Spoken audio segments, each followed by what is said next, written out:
Hello friends, என்றைக்கும் போல் இன்றைக்கி கப்பிக்கு food வைக்கலான்னு வந்தேன். வந்து பார்த்தா இவ்வளோ பெரிய பல்லி நம்ம டப்பில் கிடக்குது. அப்புறம் பார்த்தா பல்லி செத்த மாதிரியே கிடந்துச்சு. அப்புறம் பார்த்தா உயிரோட தான் இருக்குது. பல்லி மண் தண்ணியே ஒட்டலை பாருங்க. தண்ணியே ஒட்டலை. இது என்ன பண்ணுறது, இதை எப்படி வெளியே எடுக்கிறதுன்னு சொல்லி பார்த்துட்டு இருந்தேன்.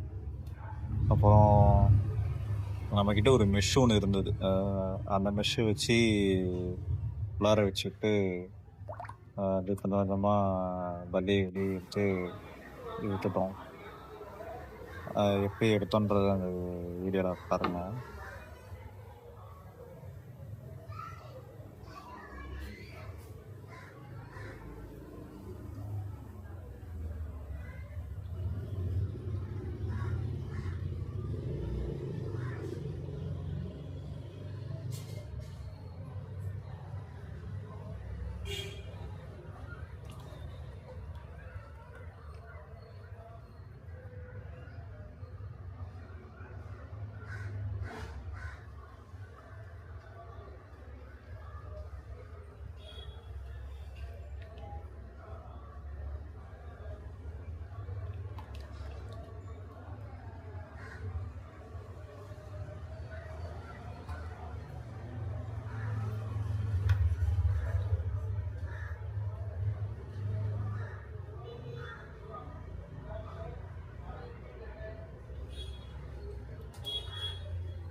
ஆக்சுவலாக ஃப்ரெண்ட்ஸ் என்னென்னா, இந்த மாதிரி பல்லி விழுந்துச்சுன்னா உங்கள் ஃபிஷ் டேங்கில் இருந்துச்சுன்னா, மேபி பல்லி இறந்துருந்தா கண்டிப்பாக நீங்கள் தண்ணி ஃபுல்லாக மாற்றிட்டு ஃபிஷ் எடுத்துகிட்டு வேறு மறுபடியும் நியூ வாட்டர் விட்டு விடுங்க. அதுதான் பெட்ரு.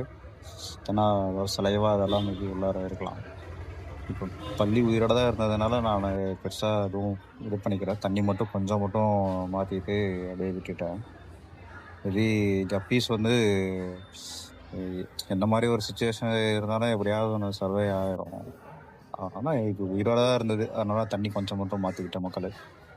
வேறு யாராச்சும் இந்த மாதிரி பல்லி கிடந்து இறந்துச்சுன்னா தயவு செஞ்சு தண்ணி ஃபுல்லாக மாற்றிக்கோங்க. இல்லைன்னா மேபி ஏதாவது பாய்சனுக்காக கப்பீஸ் ஆக வாய்ப்பு இருக்குது. ஓகே ஃப்ரெண்ட்ஸ், கடைசியில் எப்படியோ வெளியே எடுத்துட்டோம். எடுத்து வெளியே விட்டாச்சு. விட்ட விட்டு அவன் போய் ரொம்ப டயர்டாக தான் நின்றுட்டு இருந்தது.